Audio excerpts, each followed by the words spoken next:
Well, hello and welcome to AARP's Volunteer Tele-Town Hall. As you know, this is a regular call that we do twice a month with special guests where we can pull back the curtain on various aspects of AARP's work. And tonight we really have a wonderful conversation ahead of us, looking at both our state advocacy work and our local advocacy work. And we wanted to look at this because although there may be gridlock in Congress, that doesn't mean that AARP's work is at all slowing down or stopping. And in fact, we are finding many new pathways to help achieve AARP's social mission goals by working at both the state level and with the legislature, which I know so many of you do, and also this emerging body of work with local advocacy. You know, AARP is a unique organization, and we're the envy of many other organizations because we have this presence in 53 states. And that's not only just the presence, but it's a presence that's backed by an incredible team of volunteers who are willing to take their time, their precious time, and share it with us, and share their expertise so that we have that very credible voice all across the state and in communities about priorities that we share. Today, we'll be looking both back and forward. It's a chance to take a quick moment and reflect on some of the work that was done in 2019, but especially the chance to look ahead and see what's on the docket as we can best tell for 2020. And most especially, it's a chance to hear from you. And as you know, if you've been a participant on these Tele-Town Hall calls, or if this is your first one, this is an opportunity that we value when we can hear your questions, your comments, your reactions to information that's being shared. That is what makes these Tele-Town Hall calls so important. So throughout the call, if you have a desire to share a question or a comment, everything is welcome. You simply press *3 on your phone. And that puts you into a queue where one of my colleagues will be able to take your name and get a sense of your question so that then we can put you and your question on the air. So you'll be saying it twice, just so you know. But you hit *3 if you'd like to join this conversation. So we have a great conversation ahead of us, and one of the things that I like to always do is kick off a conversation like this with a little bit of a quiz. Let's get you all involved here. And what I'd like to ask you is a yes-no question, and it's where you use your telephone receiver by pressing 1 for yes or 2 for no. And the question is, do most people in your state or community know that AARP is more than a national entity that works out of D.C., that work is being done at the State House and in local communities? So again, if you feel the answer is yes, press 1 on your telephone keypad, or press 2 if it's no. So again, do you feel that most people in your state or community know that AARP is more than a national entity that works out of D.C., and that work is being done right in your own home state and often in your local communities? Press 1 for yes, press 2 for no. And we'll get back to your answers in just a moment, and that gives me an opportunity to welcome our two guests. And it is my pleasure to introduce you to Elaine Ryan. She is AARP's Vice President of SASE, the State Advocacy and Strategy Integration Team. And that's a team that is part of AARP's Government Affairs Department. Sometimes we have guests from Government Affairs, and we hear it from the federal work that we do on Capitol Hill. But Elaine and her team specialize on state-level advocacy and outreach. And it's one of those opportunities for us to really hear from an expert in her field. And I hope that if you ever want to stay in touch with Elaine, that you'll make sure that you follow her on Twitter. She is an incredibly active tweeter, and her handle is @RoamTheDomes, ROAM the Domes. And welcome, Elaine. We're glad you're here. Thank you, Megan. It's always a pleasure. Well, great. Glad to have you back. And one of our first-time guests here, we've never had a regional vice president, but I'm delighted to welcome you to Rawle Andrews. He's the regional vice president for the mega region. And for those of you who follow AARP's construct and how we organize ourselves in the states, the mega region is a 7-state region that's composed of the states with the largest 50-plus population. He's also part of AARP's national leadership team and was appointed that RVP in that role after serving as the senior state director for AARP Maryland State Office, and ahead of that, he was the managing director for AARP's managing attorney, for AARP's Legal Counsel for the Elderly, a body of colleagues that just do amazing work right in D.C. And he had been private practice for 16 years before he shifted over to AARP. Rawle, welcome. Thank you for being here. Megan, well, thank you very much, and good evening, everyone. Well, good. Well, now, I've given a brief overview of who you are, both Elaine and Rawle, but I think it's really a nice chance to, especially for some of those who may not be exactly familiar with your work, it's things that you do that involve state offices, but they may not hear your voice or really understand your connection to state offices. So I'd like to invite both of you to just give us a broad overview of the areas of work that you focus on. And Rawle, could you get us started of what does an RVP of the mega region do? Sure, Megan, and again, good evening. The essence of AARP work is that our regional vice presidents, there's 6 of us, we have 6 regions.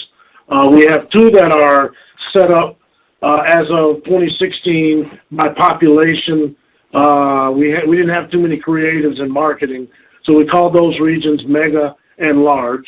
In order to be a mega region, you have to have at least 5 million residents who are 50 or older who reside in the states, and those include the 7 states that I oversee.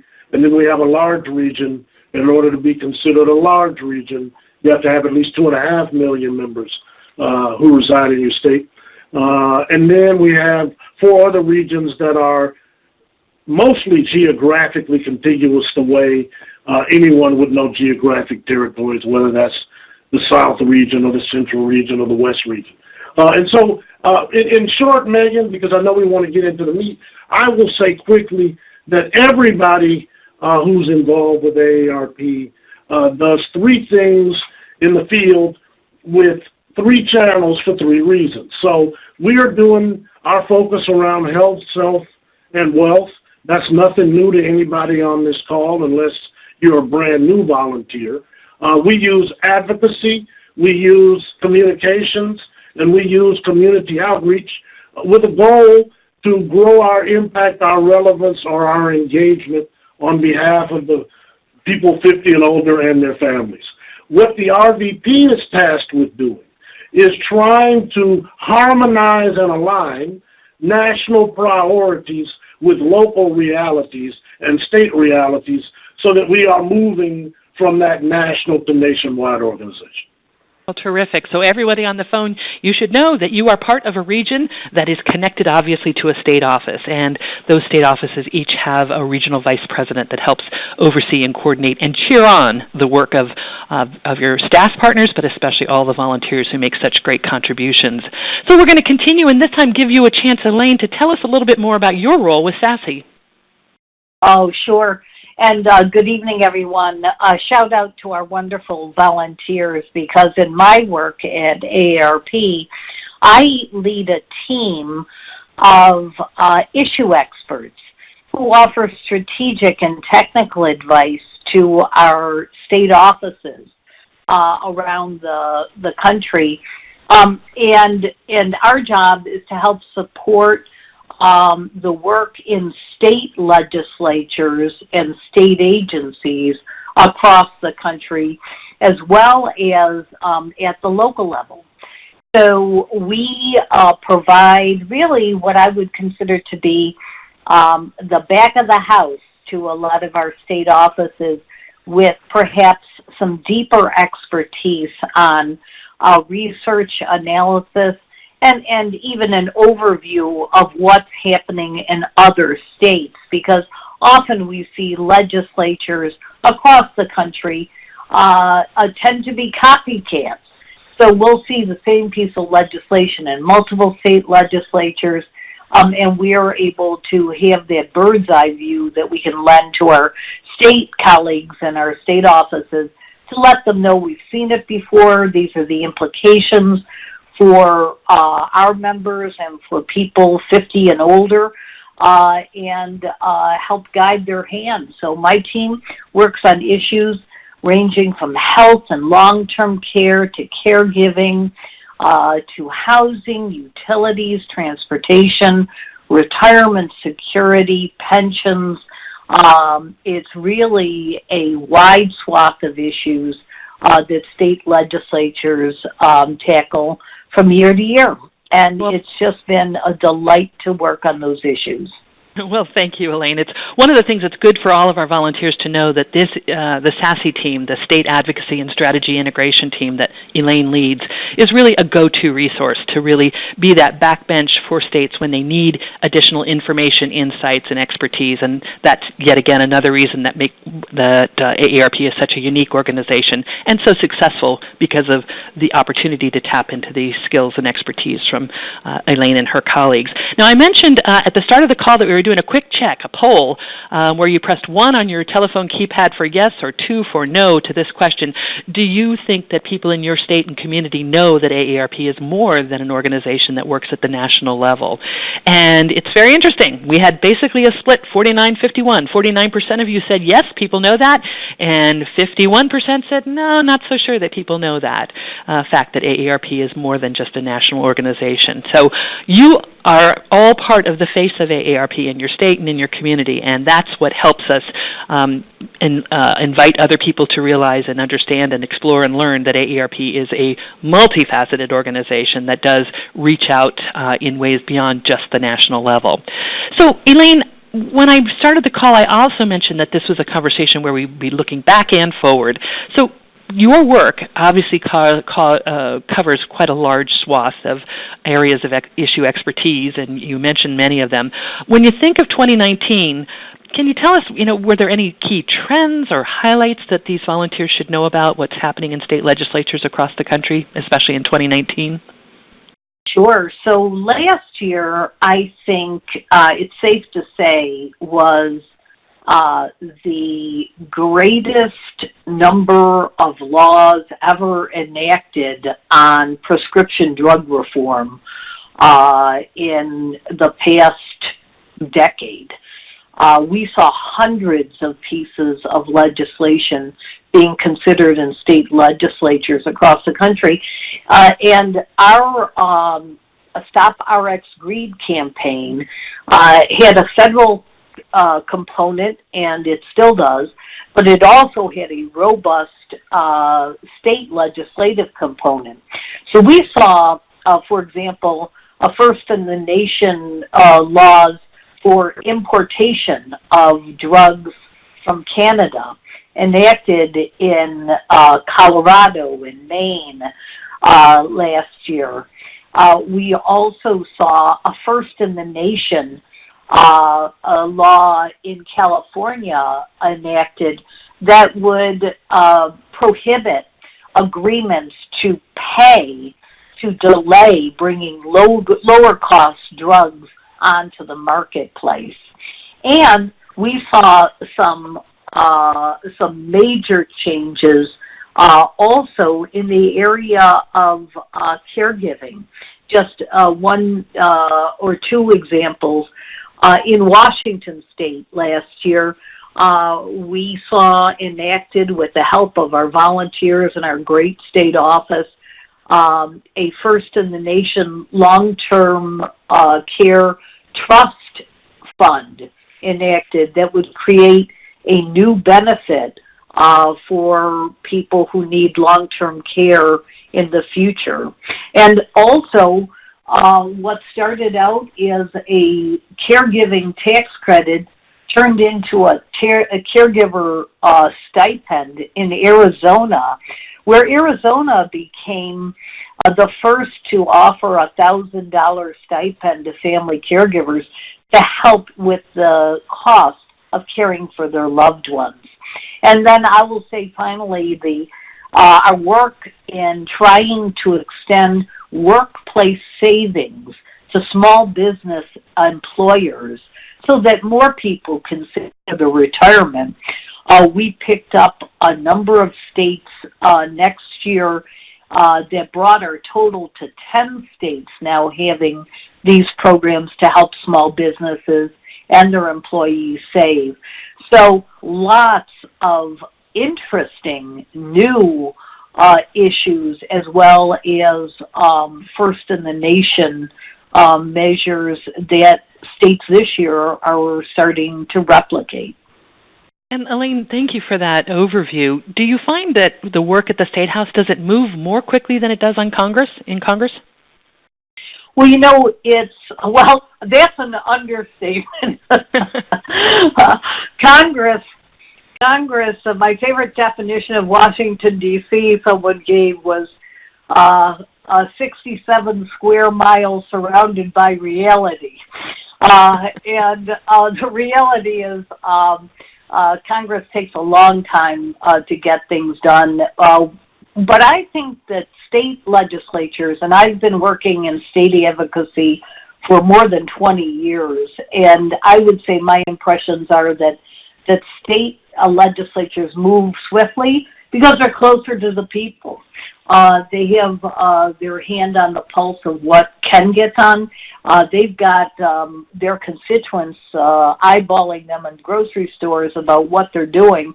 And I think we're seeing also a lot of citizen volunteers, like our great volunteer force, show up in their own voice saying it's time for change. So I think we see it happening quickly, and I would just note in the prescription drug measures, of more than 60 different new laws passed in state legislatures last year. 1/2 of those laws, 50% of those laws, were passed unanimously by state legislatures in a bipartisan way. That's another big difference. You don't see that happen in Washington. Hopefully the state efforts will rub off in the future. Well, good for you. Yeah, it's nice to be able to call that out and hold it up. And speaking of calling that out, I'd like to invite anyone who's listening on our call, if you'd like to share a comment or ask a question of Elaine Ryan or Rawle Andrews, we welcome you to just simply press *3 on your telephone keypad, and it's your chance to ask a question or share some insights about your experience. Perhaps you've been part of a state advocacy effort. You had an experience, a learning. You feel good about it. We'd love to make sure we hear from you so that we can get the best conversation going here this evening. Again, press *3. So, Elaine, you ran through some things as you looked back at 2019, quite a set of accomplishments, and again, that ability to point to such a tremendous record for bipartisan legislation.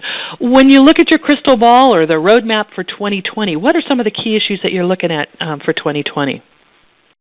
Well, I would say that, like last year, prescription drugs continues to dominate state legislatures and governors' State of the State addresses. Just last night, Governor Whitmire in Michigan called for a task force on prescription drugs, and we saw Governor Sununu in New Hampshire testify before the legislature in support of the importation of drugs. And we saw Governor Newsom in California declared that California was so fed up with the high cost of prescription drugs, they're going to create their own generic drug label where they will package and price their own prescription drugs for their citizens in California.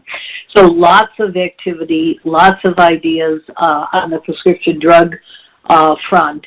And I will also note that we are seeing some movement in legislatures this year, which I'm just delighted to see, on our work and save efforts, that access to workplace savings for small business employees.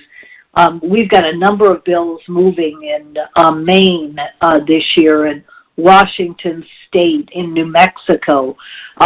So across the map, you're seeing a real effort, because I think as we're hitting areas of low unemployment, I think employers have to be more competitive with offering some benefits to their employees. And I think driving that access to workplace savings is one key benefit that could be offered. The other piece that we're seeing this year is paid family leave. And at one time was characterized more as a liberal issue that would only happen in blue states. It was really remarkable to me already to see the governors of Tennessee, Idaho, and West Virginia all call for paid leave for their state employees this year. So I think it's going to shape up to be a short legislative year because of the elections, both at the federal level but also at the state level. I think we'll still see lots of activities and bills moving through the 2020 state legislative session. Well, thank you. That's a great kind of high-level overview of some of the things that you see. We've got some calls that are coming in, so I'm going to interrupt this conversation to help bring on the volunteers who are pressing *3 on their phone because they want to share a comment or an insight or a question. And so we're going to go out to Arizona. And hello, Len. Welcome. We're glad you're on tonight's call. Hello, Elaine. Len Kirshner. Elaine and I have been playing in the Medicaid field for a long time. Elaine, several issues. So I had an opportunity to testify this week at the Arizona Senate Health Appropriations Committee on the Medicaid budget access in Arizona. And there are a number of things that came up, like your comments on. One is the proposed regulation that has come out on November 18th from CMS on the Medicaid fiscal accountability regulation. That's going to have a major impact on state financing of Medicaid across the country. For Arizona, it's a $2 billion plus hit to the budget if it goes through. Second one is today CMS released guidance on moving to block grants, and that's also very problematic going forward for Medicaid. The third one was work requirements, and we've put on hold in Arizona the work requirements, but we do have a proposal in that CMS approved, and other states have had difficulty implementing work requirements. So those are three areas that we discussed at the approach hearing this week. I'd like your thoughts on those three. Thanks so much. Yeah, appreciate it. Yeah, thanks so much, Len. And for the volunteers on the call who may be new, they should know that Len Kirshner has quite a national reputation for Medicaid leadership through the years, and so thanks for that question, Len. On your first point about the new fiscal changes that CMS proposed in November, they do have extraordinary potential to impact state budgets, and not in a good way. And by that, they're changing the nature of, frankly, what types of state funds can be used in order to match federal dollars. Traditionally, states have put in place things like provider taxes on nursing homes or hospitals or different mechanisms that they use at the state and local level to raise funds to match federal dollars. And CMS is proposing to really curtail a number of those options at the state level, which just has billions, hundreds of billions of dollars of implications for that program if they go through over the and are implemented over the next few years. The second piece that Len mentioned was a proposal that came out today, which is really a Dear Medicaid Director letter that CMS Administrator Seema Verma announced today. And CMS stands for, make sure everybody knows it. I'm sorry, it's the Centers for Medicare and Medicaid Services. It's the federal entity that oversees the Medicare and Medicaid programs. And the announcement that she made was that there'll be a new option put forth for states to take a fixed funding amount for their Medicaid programs and or a per-person cap of funding that they can take. Either one would, if a state agrees to fix the amount of money that they would take from the federal government for Medicaid services for adults or moms with children, then in exchange CMS will give them the authority to change benefits, to impose premiums, to impose co-pays. And it's very detailed. It's a very long proposal, but it has serious consequences for the Medicaid program and really changes the deal of a program that is an entitlement program, an individual entitlement program. If you're poor, if you need health care, you can get Medicaid. This changes the deal. And you'll be seeing, I'm sure, litigation as well as lots of news reports with concerns. AARP put out a statement expressing our concern today. And then just finally, on work requirements, that was also a part of the announcement today. But as Len points out, a number of states decided to put in place requirements that people on Medicaid go to work, which may sound good, except for the fact that states have found that there are many people who are on Medicaid who are really too sick to work, but may still be required to do so to qualify for their benefits. So lots of really complicated issues there and things that we really depend on our state offices to be tracking and people like Len to help lend their expertise and going through that. Let's keep going. We've got some more calls and love to see if we can get some brief answers here coming up. Now from Virginia, we have a question from Patrick, or a statement from Patrick. Welcome, Patrick. Nice to have you on the phone.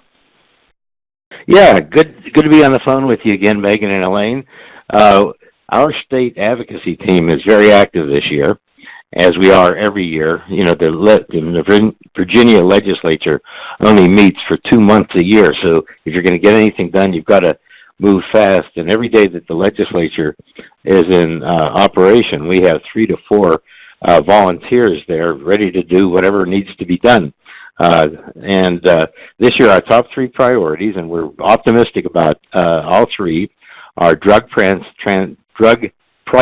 transparency, that if a drug company is going to increase its prices beyond a certain amount, they have to make it public, and we think that'll create pressure to keep the drug prices down.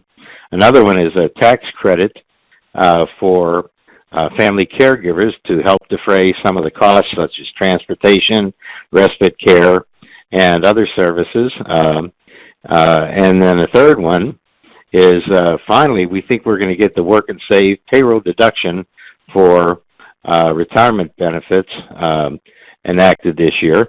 And we have other things, redistricting, dental under Medicaid, but I mentioned the top 3, and while AARP obviously is very nonpartisan, we had an election in November this past year in Virginia, and a much more progressive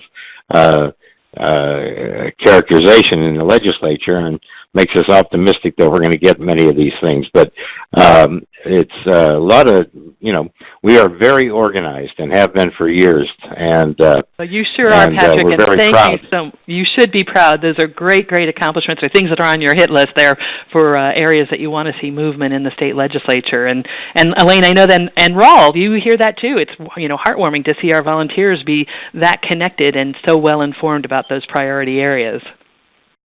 Absolutely. Yeah, and I would just say that our volunteer in Virginia, good luck, because we're following closely and lending support on my team where we can to your efforts. You have a trifecta of advocacy efforts there, and we're hoping you bring them home to victory. It's amazing. And Megan, for our annual 2020 advocacy agenda, we looked at different photos to use, and this year we decided only to use pictures of our volunteers who are at state capitals testifying, and they're part of the advocacy agenda AARP sends out to hundreds of national organizations. So we're proud of your efforts as well. Oh, that's wonderful. We'll make sure we get that posted onto the volunteer portal as well. But congratulations to all. And it's a great example for everyone listening on the phone that by staying connected with your state office, and really sometimes you learn about these issues, or sometimes you come to your volunteer role with a deep level of expertise. But AARP really appreciates the chance to work with all of these volunteers and help channel their energies to the state legislature. We've got more questions coming in. This time we're going to go to South Carolina. Nancy, thanks so much for waiting. What's your question or comment?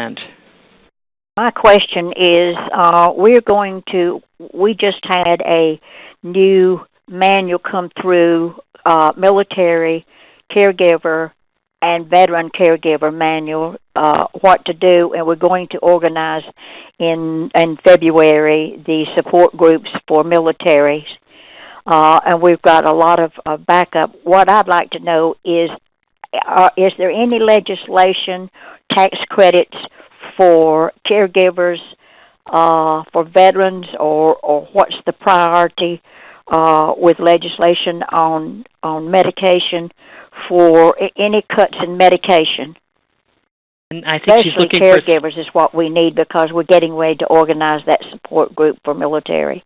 Got it, Nancy. And I know, Elaine, I'm not sure if you've got it right at your fingertips or top of mind, some activities going on in South Carolina that are related to that.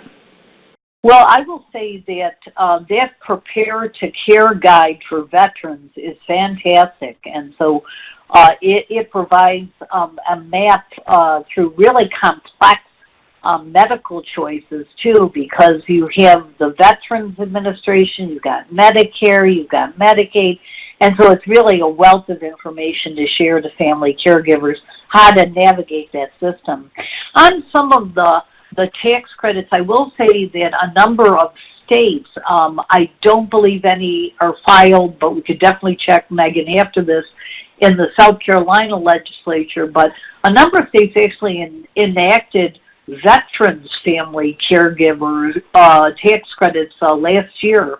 And one that comes to mind is New Jersey last year enacted a veterans tax credit. Hawaii did as well. So there are those types of tax credits, and of course, what we've tried to do in all of our family caregiver tax credit, we've got about 15 of our state offices working on a tax credit this year. Of course, veterans and all caregivers would be eligible for those tax credits. On the drug front or any issues related to cuts, frankly, I have not seen that. We have not seen the president's budget yet for this year that should come out in the coming weeks. We'll learn more about changes to drug benefits for the VA in that budget, but none that we've heard of at this point. Absolutely. Well, thank you so much for that question, and I know that there's a deep connection and interest in growing the relationship and areas of support for veterans in South Carolina, and if you want to know more about what your state office is doing and don't know who to contact, you're always welcome to email volunteer@aarp.org, volunteer@aarp.org. That's the helpline email where we are happy to put you in touch with your state office key colleague there who can help share information about legislative priorities and work in special areas. And Rawle, that brings me, given the fact that you were a state director and oversee the largest states in the country as part of your portfolio of work, how does it work? Can you help our volunteers get a sense of how does it work for a state in terms of identifying or helping other people become aware of what their legislative priorities are in the State House? Do they publish a document every year, or is there some other resource that comes to mind? Yes, and let me quickly state, and this is a good example, Megan, volunteers are the backbone of what AARP does in the public square. And every year our board of directors, which is an all-volunteer board, and our executive team provide some strategic guidance, and they lay out some nationwide priorities on which we work, the top of which is what is going to be our focus around advocacy. Elaine Ryan has already talked about our work in the health space related to caregiving. She also talked about our financial security work as it relates to Work and Save. And once we get that map, Megan, which is the priorities that roll up to what we call a dashboard, then the departments of AARP, including Community, State, and National Group, and the State and Community Engagement Group, in which all the states are clustered, in the fall of every year, engage in robust planning activities. And so what I remember distinctly a decade ago, but still oversee in my current role, is what we call state planning. And so what we're trying to do again is to harmonize some 30,000-foot macro priorities around health, self, and wealth, and what fits in a South Carolina, what fits in a California, what fits in a New York or an Arkansas or a Kansas. And so what that means is working in consultation with Elaine's group, SASE, State Advocacy, or the federal group. There are some issues we're going to tackle. No state takes on the entire platform of priorities, Megan, and I know you know that, but all our volunteers should be relieved that not every state is required to carry the water on every priority, but by and large, we cover them. So then what Elaine's group has helped us do is they do a 30,000-foot overlay of state and some municipal type activities that they see emerging across the country. And then what SASE does, Elaine's group, the State Advocacy Strategic Integration Group, they put out a generic platform where everybody can see, based on the state plan submissions, the things we have identified as areas of state and community priority in the advocacy space. But the center point to get home starts with that volunteer board and E-team putting a dashboard together, those departments saying how they will contribute to that dashboard, including our department, and then that core of how we do our work is all driven by that state plan. Because they're telling us by and large what the what is, and there's a lot of ways to get insight. But really that how is where the power of our volunteers and staff come alive. Absolutely. And you've heard Rawle make some mentions using a shorthand, health, wealth, and self. That really reflects the three core bodies of AARP's work across the country, where we're looking for to support and look out for the interests of health-related issues and matters, health care, access to health care, financial resilience, that's the health wealth, the wealth part of it, making sure that individuals have the means to prepare for and have a secure retirement and that resilience, especially in today's world, and self, the personal experiences and fulfillment. And that's a newer area of work for AARP and some of the work that we're doing, but it can be right now oftentimes anything as fun as movies for grown-ups, and how that is a chance to make sure that you have opportunities to interact, and our members and friends from the community can get together to be able to interact with one another. So health, wealth, and self is a quick, easy way for all of us to describe the broad areas of AARP's work. And I suspect our volunteers are asked, what does AARP do? Because they may not know some of these in-depth areas that we're talking about on the call tonight. So we've heard a lot about the focus on state issues, and it's an amazing body of work that has developed as really part of AARP's core work, and certainly since for the nearly 20 years that we've had state offices, bricks and mortar in every state. But now we're starting to turn the corner and broach a little bit different direction, and that's local advocacy. And it's still in its infancy, Rawle, but tell us a little bit more about, or what our volunteers should know about this potential new dimension for AARP's work in the communities. Yes, Megan. So AARP is built at its core to do federal and state advocacy. The people we hire, the volunteers we recruit, the resources that we lay out in terms of finance and so forth, all largely built around our federal and state priorities. But as we pivoted from being seen or known, based on the survey even tonight, of just being a national organization and wanting to engage more locally, that puts us in some rooms, in some halls, in some power centers that really look more local. And that all really took a big step when our Livable Communities platform started to blossom. So we now have well over 300 age-friendly states and communities, and actually 5 states that have indicated they want to be age-friendly states. When we talk about age-friendly communities, there largely are 3 buckets of issues. That's housing, affordable housing, transportation, and public spaces. And So what we decided to do is, as we saw the growth and the interest in age-friendly communities at all three levels, really, but primarily at the local level, Kristen Dillon, who is the Senior Vice President of the State Community and Engagement Group that covers all the states, and then as well as OVE, Office of Volunteer Engagement, and Gene Setzvan, who's the Senior Vice President for Programs that covers livable communities, said we need to do an assessment of what we can do and what we cannot do well to make sure we're taking care of people 50 and older and their families at the local level if we're really going to do this work.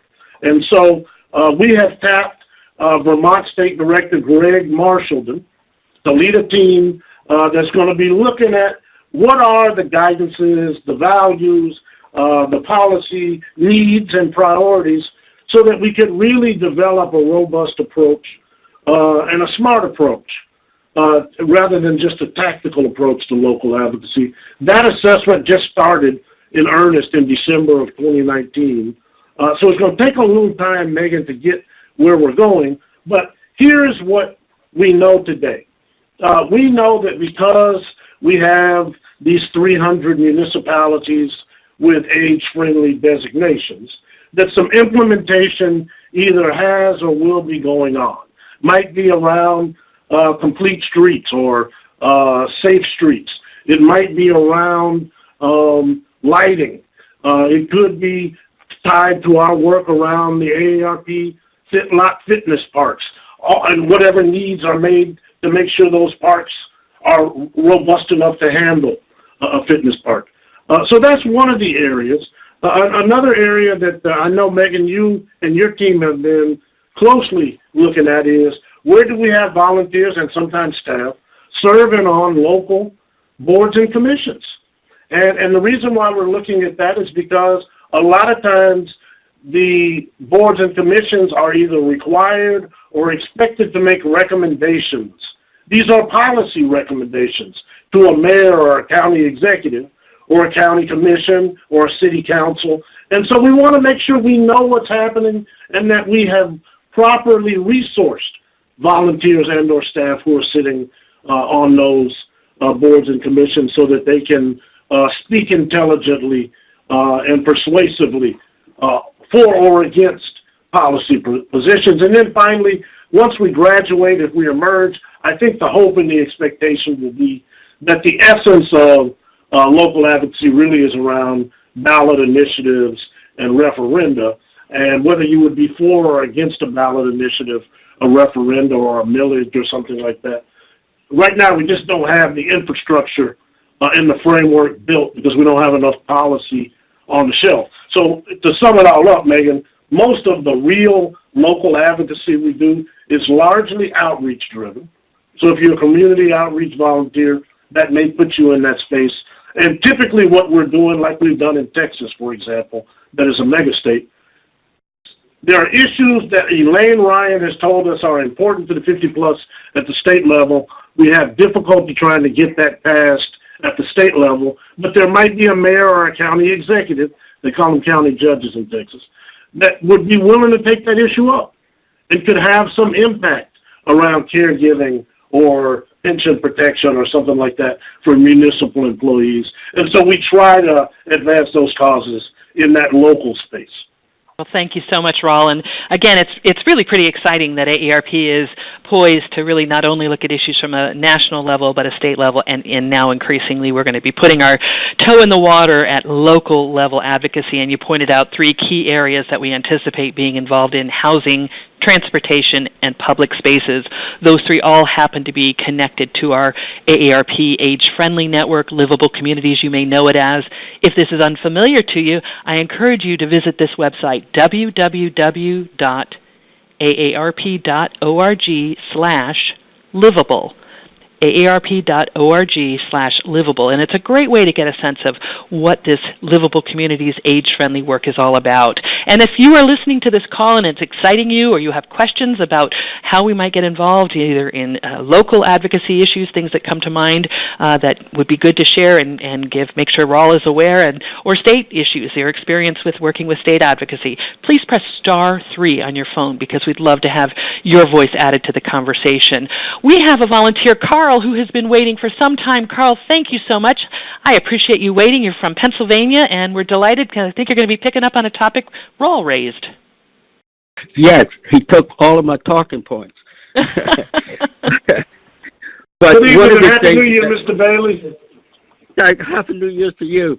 But one of the things that I think is important is that the fact that I have been looking into advocacy, that being able to serve on boards, that the decisions are made by the consumers and by the seniors in the community. And I have been pointed to at least 6 boards in the state of Pennsylvania. One is the Pennsylvania Utility Commission. Now, on that board is a board that look at all issues that the utility commissions that pass laws on them concerning the way that they receive utility service and so forth. The other department that I serve on, and the Pennsylvania Health Service Long-Term Care, is the LIHEAP department, which that we look during the wintertime to make sure people have heat and things in their home that they can be able to keep warm. The other Carl, thing let me just explain. LIHEAP stands for Low Income Home Energy Assistance Program. So in case someone's listening, they're going, what? Yeah, so LIHEAP, Low Income Home Energy Assistance Program. We see LIHEAP programs across the country. Thank you. Sorry to interrupt. Okay, that's okay. And the other department that I serve on is the Medical Advisory Commission. And that is all the programs that goes into the programs into state to make sure that these programs are providing the service that they're supposed to the consumers that receiving the service. The other thing that I serve on is the Pennsylvania Department of Military Affairs Long-Term Care Service. And this is another program that we're working very, very hard to look at veterans to make sure that they get the type of service that they receive. So well, thank you so much, Carl. You are clearly doing so much. It's almost exhausting to hear all of the boards and commissions that you're on. And I know what you really want to see is having more volunteers serve in similar capacities in their state. Rawle, do you have any reactions to that as far as how we might be able to uncover more people to serve on boards and commissions? Well, I think when the opportunities come, first of all, we got to recruit some more volunteers because while Mr. Bailey has put in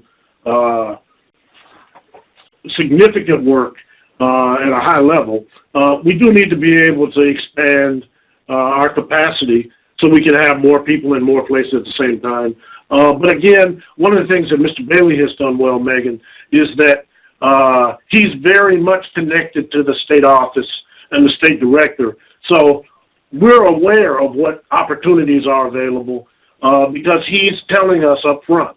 And sometimes, even though he's been on 6 boards, we've seen much more in the way of opportunity because the governors and the lieutenant governors and the county executives are calling or emailing Mr. Bailey directly. So the early notices that we're getting from our volunteers is key, Megan, but it also is important that we keep our eye on making sure that if we have other people ready, able, and willing to serve, or that this is a way to get involved even though you're not steeped in AARP tradition. Well, it's really important, and one of the amazing facets of AARP is that we have individuals, our volunteers, who are so well connected in their communities, and even if they may not want to serve or are not equipped to serve in a particular role, they can help raise awareness with their state office about an opportunity, and that way we can work to get a suitable volunteer recommended for a role on a commission and board. We've got another call that's come in, and this time heading down to Texas. Charlene, our state president, we're delighted you're on the call. What's your question or comment? Hello, how are all of you?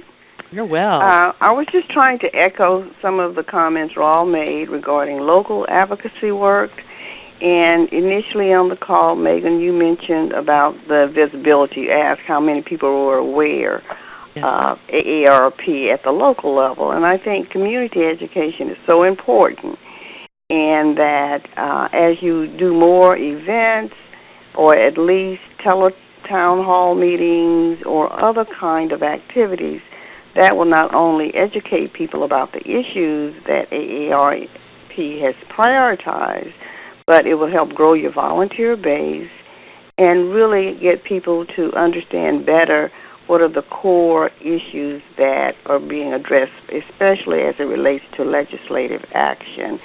And the age-friendly work that we have been doing here in Houston has certainly provided an opportunity for more people to get involved and really understand the work that AARP is doing, particularly at the local level, and how it benefits them and their families.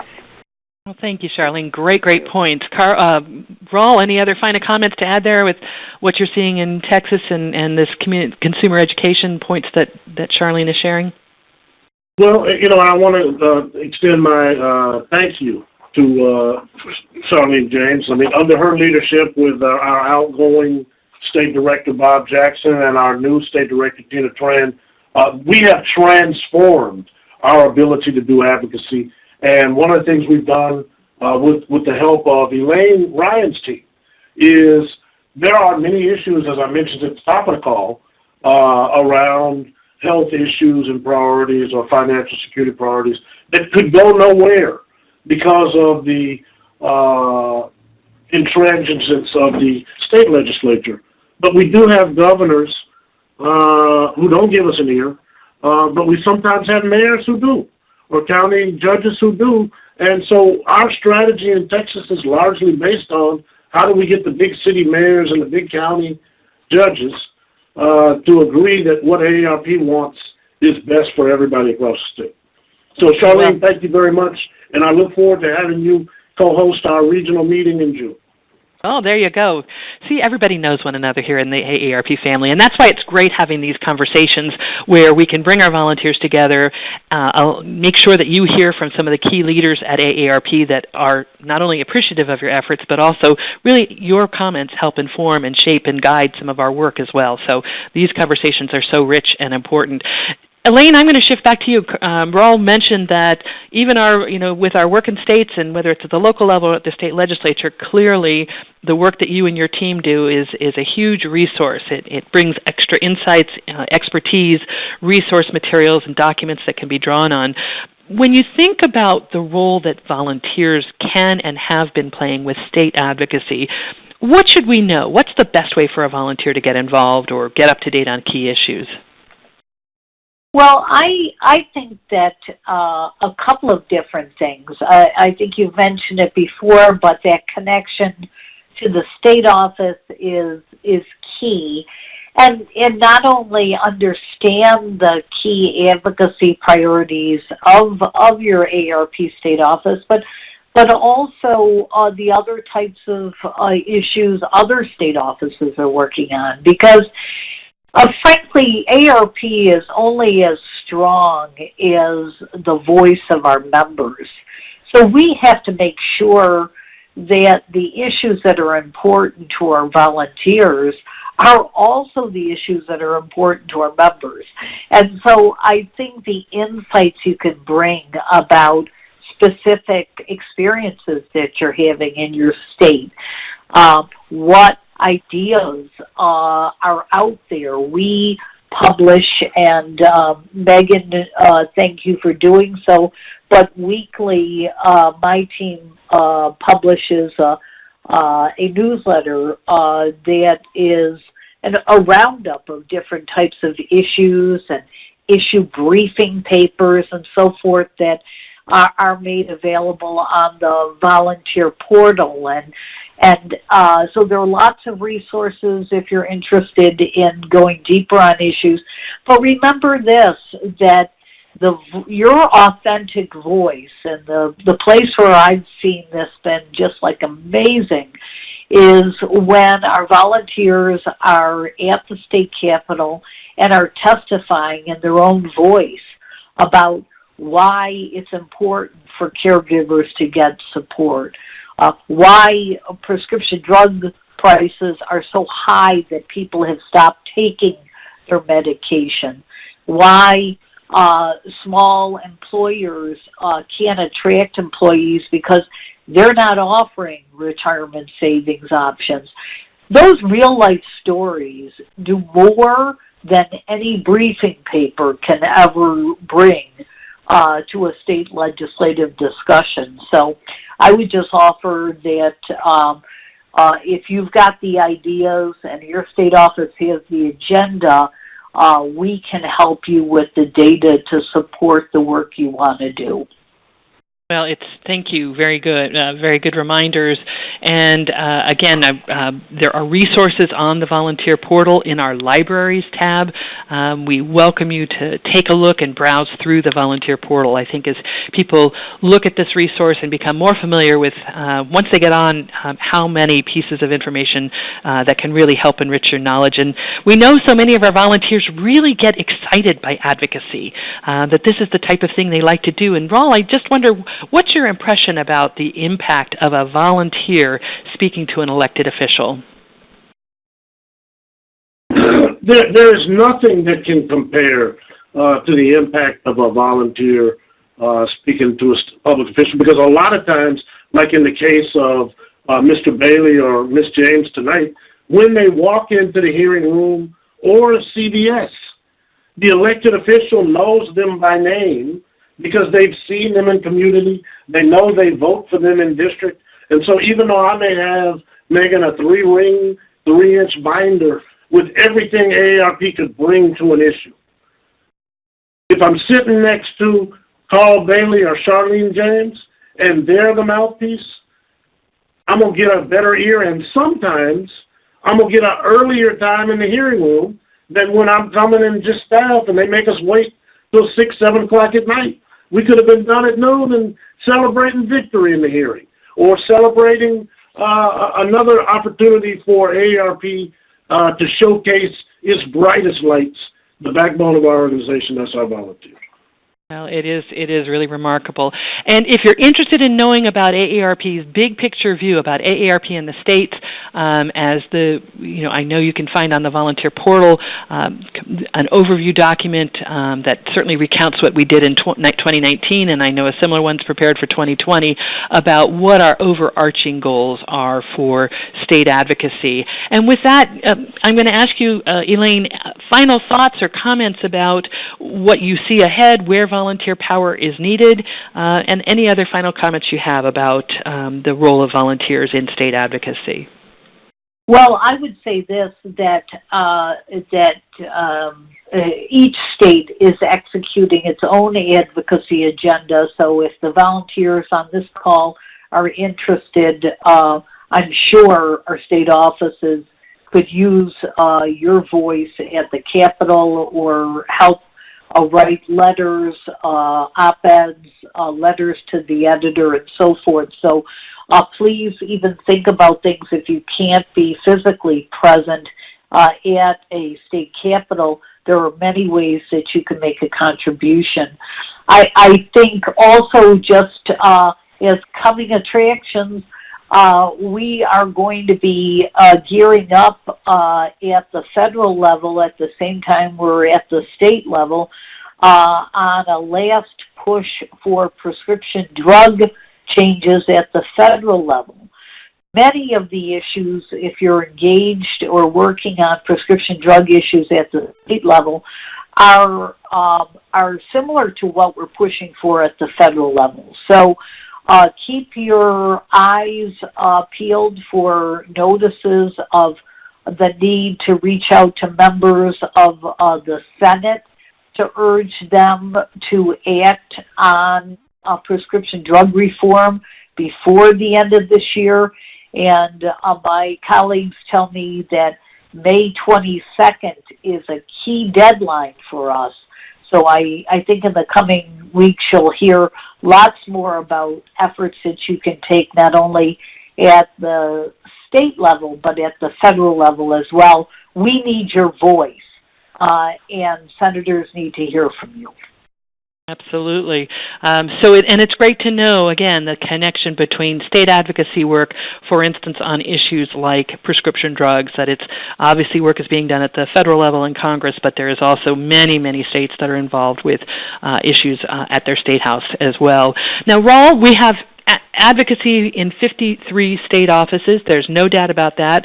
The local advocacy component is an emerging area for us. So just help us understand a little bit more about who's involved or who's likely to be involved at this early stage with our local advocacy efforts. Okay, so we're going to have your state director, government affairs through Elaine Ryan's team. You're going to have your RVP, whoever your regional vice president is. You're going to have somebody from programs, probably in livable communities, and then you're going to have somebody from the Office of Community Engagement would be the key players, Megan. But the best place to start, and the first place to start really should be being that point of contact with your state office, principally the state director, because she or he probably is talking to more people that I just laid out in terms of the key players than anybody else in the office. And if you need to get to your state president to do that, that's perfectly appropriate as well. Absolutely. But we anticipate that it's a small number of people in 2020 or in the balance of the year that will be testing the waters with local advocacy, again, likely around issues related to housing, transportation, and public spaces, things that are connected to our livable communities work. So, Rawle, final word on the power of volunteers? We couldn't do what we do without volunteers, and I hope they know that, and I hope they also know that working with you, Megan and Elaine, as things emerge in terms of information and need for input on local advocacy, you're going to hear it from us before you hear it at the water cooler. Very fine. Well, I want to thank both you, Elaine and Rawle, Elaine Ryan, Rawle Andrews, part of the AARP leadership team that is really helping to support the work of our state offices, to honor and acknowledge and prepare our volunteers. All of that becomes a part of their portfolio of work. So thank you both for taking time today. And if you've been listening to the call, thank you for joining us. Our next call will be on Thursday, February 13th.